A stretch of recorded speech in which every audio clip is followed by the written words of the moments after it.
আসসালামু আলাইকুম। আশা করি সবাই ভালো আছেন। আজকে চমৎকার একটা দিনে বাইক নিয়ে বের হলাম।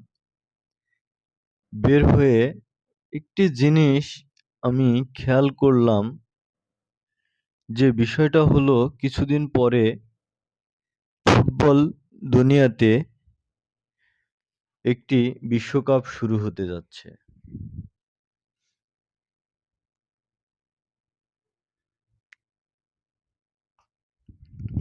কিন্তু চারপাশে রাস্তাঘাটের দিকে তাকালে বুকটা কেমন খালি, খালি লাগে। আপনারা কি একটা জিনিস খেয়াল করেছেন? একদম দুয়ারে কড়া নাড়ছে বিশ্বকাপ ফুটবল। অথচ পুরো ঢাকা শহর কেমন যেন ঝিমিয়ে আছে। চোখে পড়ছে না কোনো বড় পতাকা, বিলবোর্ড কিংবা ব্যানার। আমাদের সেই চিরচেনা ফুটবল উন্মাদনাটা গেল কোথায় ভাই? আগেকার দিনগুলোর কথা মনে আছে? বিশ্বকাপ আসার ১ মাস আগে থেকেই বাড়ির ছাদে আর্জেন্টিনা, ব্রাজিল, জার্মানির পতাকায় ছেয়ে যেত। পাড়ার মোড়ে, মোড়ে সুতা টাঙিয়ে ছোট, ছোট কাগজের পতাকা ঝোলানো হতো।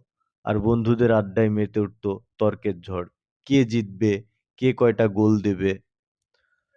তো বন্ধুরা এবার হয়তো আর ওই ধরনের একটি পরিবেশ আমরা দেখতে পাচ্ছি না।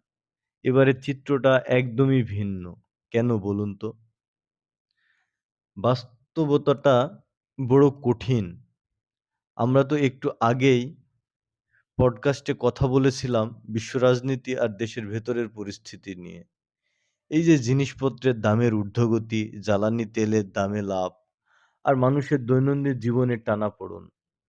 এসব চাপে পড়ে মধ্যবিত্তের ফুটবল রোমাঞ্চটাই যেন ঢাকা পড়ে গেছে। পেটে খিদে আর পকেটে টাকা না থাকলে কাপড়ের দোকান থেকে হাজার, হাজার টাকা দিয়ে প্রিয় দলের জার্সি বা বড় পতাকা কেনার বিলাসিতা আর কয়জনের থাকে বলুন?